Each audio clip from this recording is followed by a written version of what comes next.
I think there's good news for FHA buyers. For the last 2-3 years, FHA buyers didn't have a shot. Pretty much, Now, pretty much no they can shot. get back in the game, can't they? Yeah, 100%. And, because now think about it, right? If you have 1 or 2 offers for a house, the FHA buyer is not just going to get now if you have 100 offers, like some houses around here had not even 12 months ago. Yes. It's going to be like, I'm not going to take that as much on because, FHA has certain requirements of what the house should have and, what it shouldn't have and things like that. So now they're kind of back in the market, in which you kind of saw that push back in October, maybe even September, where it's really started to slow down, where we kind of ticked into like 6-7% range.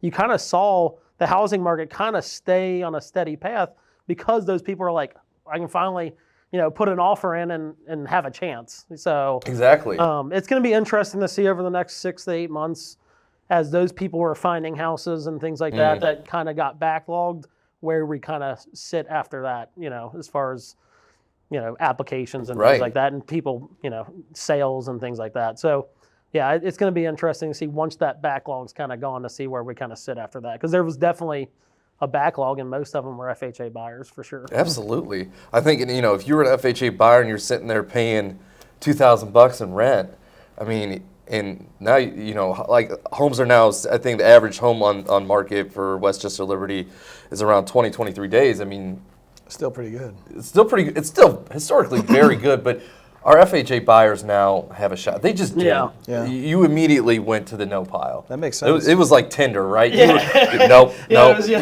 You knew That's exactly what it was. I mean, I'd have people who's like, it's like, we want to offer in this house. I'm like, yeah, go do it, but, your agent's going to tell you exactly what I'm thinking is you're going to have to come in ultra aggressive, and don't be surprised if you get an automatic text saying that they're not taking your offer. Well, let's face it, even borrowers, people who were buying borrowers were getting swiped right or left. I don't even know. I don't know which way to go. They weren't getting accepted. Let's just say that. They're going to swipe right. I don't even know what that is, but swipe one way or the other. Tinder is? I do know what Tinder is. But I don't know which direction is where you accept it. I don't either. So I always say this. We love our wives. And it's like, it came, I started dating my wife my freshman year in college.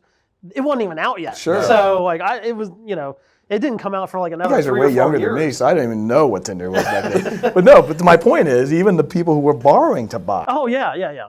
You're declining that. So, I mean, I can't imagine the FHA people even having a chance. No, there's no chance. Yeah, and fair or not, I mean, some of it was unfair because I knew a lot of people that qualified buyers just for purposes of student loans and things like that were going FHA and didn't make them bad borrowers. It didn't make it where a loan wasn't going to get approved. Right. And especially some of them were offering on houses where, when the appraiser goes through and does, make sure it fits under the FHA guidelines as far as livability, some of these houses were like 2 and 3 years old. There was not going to be any issues with that.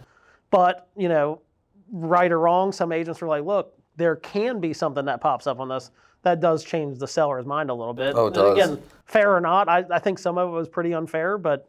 No, as agents, we need to do a better job of educating our sellers when a buyer does, especially now, a buyer presents a VA or an FHA loan, especially if it's 10 years, there's, maybe if you're in multiple offers, I understand. You're the seller, it's your investment, you get to choose, rightfully so. But, I mean, the rap that FHA and VA loans has is not nearly as bad as I think it's made out to be. Yeah. There's this, it's like the boogeyman. It really is because, there's a various amount of reasons that especially FHA, but VA, 9 times out of 10, a VA loan for a veteran is going to be the best loan for them, period.